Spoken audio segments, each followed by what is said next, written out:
notion, and the same group that is now advocating for the rights of indigenous people are the same people that advocated against the establishment of that portfolio. So that is a bit confusing, Right. you know, you can say, like, Yeah.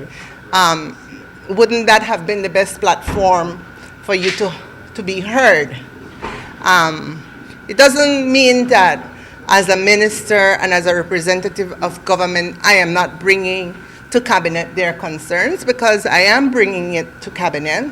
I am hearing what they're asking for, and it is being considered, and I know the Prime Minister is giving consideration to that. And so I think in the next few days or so, we might be able to start dialoguing with them with something more solid than just, you know, hearsays of what this one is saying or that one is saying, because what we get very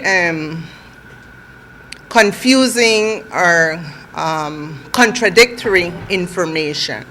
We are understanding in some instances that the indigenous people's representative are not against oil exploration.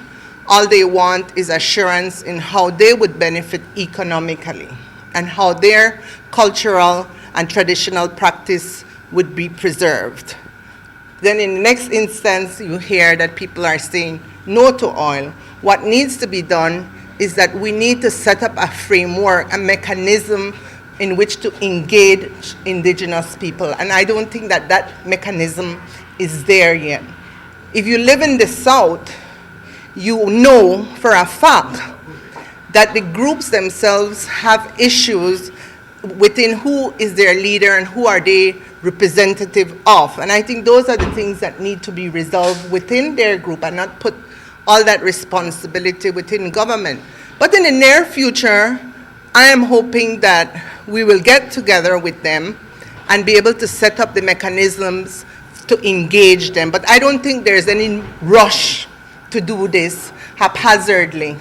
And so, and in fact, Mr. Alfonso Cal can tell you that I contacted him earlier in October, or even last month, to see if I could have a 2-day meeting with them to engage them in this framework, to talk about indigenous people's issues, to see how government could start talking with them. And he said they were not available. And I asked Mr. Alfonso to please let me know what date would suit them, to see if we could set a calendar around it. Up to today, I have not heard from Mr. Alfonso Cal, who is the president of the Toledo Alcalde Association. And as far as I'm concerned, the alcaldes are the true leaders of these communities.